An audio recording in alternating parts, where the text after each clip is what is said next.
ఈ ఊరి పేరు వినుకొండ అని నాకు తెలుసు, కానీ అనకొండగా తయారైంది ఇప్పుడే వింటున్నా నేను. ఇది వినుకొండ లేకపోతే అనకొండ?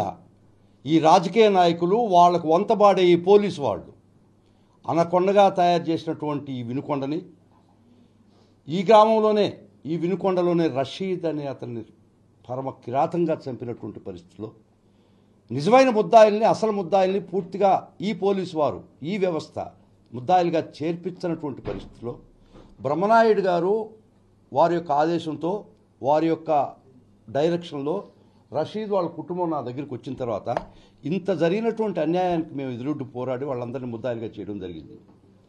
గత 8 నెలలు 9 నెలల కింద అనుకుంటాను, ఏనుగులవారి పాళెంలో ఒక స్త్రీని మానభంగం చేసి నీళ్ళల్లో తొక్కేసినటువంటి కేసు ఈ రోజుకు కూడా పురోగతి లేదు.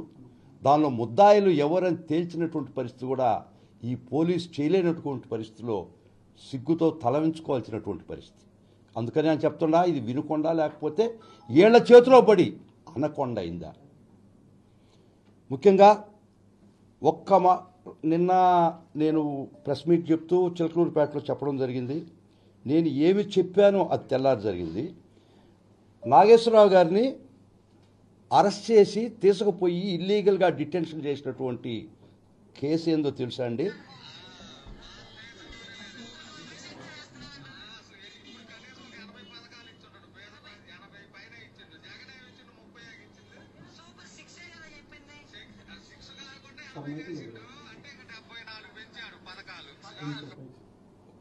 సో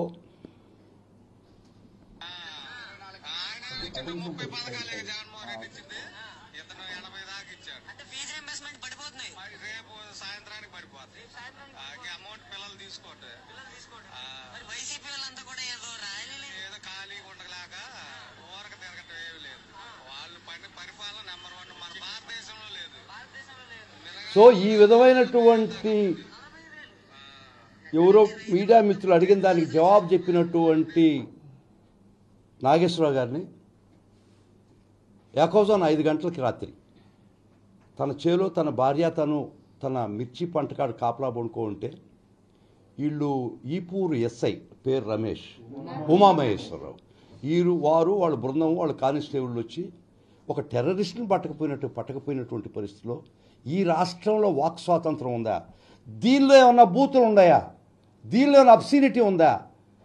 ఒక విధమైనటువంటి ఎవ్వరు కూడా ఈ రాష్ట్రంలో మీరు గాలి కొదిలేసినటువంటి పథకాలను గురించి ఎవరు నోరు తెరిచినా క్షణాల్లో మీరు నోరు నొక్కుతున్నారంటే ఇది హిట్లర్ పాలన కన్నా దారుణంగా లేదా, దుర్మార్గంగా లేదని ప్రజల ముందుకి ఖచ్చితంగా ఈ విషయం తీసుకురావాల్సిన అవసరం ఉంది. నిన్న చెప్పినా మరలా చెప్తుండా, మీరు ఎంత అణగదొక్కడానికి ట్రై చేసినా అంత గట్టిగా ప్రజలు సమూహమై సంఘటితమవుతారు. ఖచ్చితంగా ఈరోజు ఇది ఇష్యూ జరుగుతుండగానే బ్రహ్మనాయుడు గారికి తెలిసింది. బ్రహ్మనాయుడు గారు జగన్మోహన్ రెడ్డి గారితో ఇమ్మీడియట్గా ఈ విషయం జగన్మోహన్ రెడ్డి గారు చెవులు వేయడం జరిగింది. జగన్మోహన్ రెడ్డి గారు ఇమ్మీడియట్గా మమ్మల్ని కార్యోన్ముఖంగా మమ్మల్ని ఇక్కడికి పంపించడం జరిగింది నాగేశ్వరరావు రక్షణ కోసం. మా ప్రీతమ నాయకుడు జగన్మోహన్ రెడ్డి గారు మాటల మనిషి కాదు, చేతల మనిషి. ప్రతిరోజు చెప్పాడు, ఏ కార్యకర్తకి ఇబ్బంది అయినా, ఏ కార్యకర్తకు నష్టం జరిగినా వైఎస్ఆర్ కాంగ్రెస్ పార్టీ మీ అనుకుంటుంది, మిమ్మల్ని రక్షిస్తుందని చాలాసార్లు చాలా సందర్భాల్లో జగన్మోహన్ రెడ్డి గారు చెప్పినటువంటి విషయం ప్రజలందరికీ తెలుసు. కాబట్టి ఈరోజు చేతల్లో రుజువు చేశాడు జగన్మోహన్ రెడ్డి గారు. ఒక నాగేశ్వరరావు గారికి ఒక క్షణాల్లో అది బ్రహ్మనాయుడు గారికి దండం పెట్టాల్సి వస్తుంది.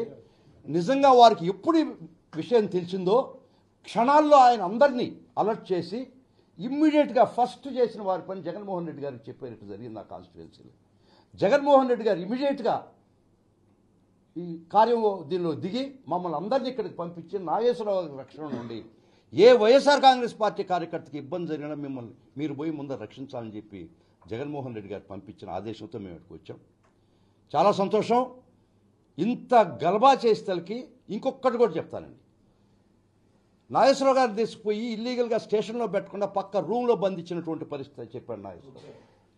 కానీ ఇంత అన్యాయాన్ని ఎదుర్కోవడానికి ఆ గ్రామ ప్రజలు ఏకతాటి మీద ఒక్కటై మండల నాయకులతో కూడా, వైఎస్ఆర్ కాంగ్రెస్ పార్టీ మండల నాయకులు కూడా ఆ స్టేషన్ చుట్టూ ఇతన్ని ఆ స్టేషన్ నుంచి ఎక్కడికి మారుస్తారో, ఏవి చిత్రహింసలో పెడతారని ఒక భయంతో ఆ స్టేషన్ చుట్టూ ముట్టడి ఆ పదం వాడకూడదు, ఖచ్చితంగా స్టేషన్ చుట్టూ తన నాగేశ్వరరావుని రక్షించుకునేదానికి, ఆయన్ని చిత్రహింసలు పెట్టనీయకుండా అక్కడ ఇంచుమించుగా వారికి రక్షణ వలయంగా నిలబడేటువంటి వైఎస్ఆర్ కాంగ్రెస్ పార్టీ కార్యకర్తలు మండల లీడర్కి నమస్కారం, 2 చేతులు దండం పెట్టారు. దీనికంతా కారణం కూడా ఇక్కడ ఒక గొప్ప నాయకుడు, వినుకొండక నాయకుడు, అనకొండక నాయకుడు కాదు ఆయన.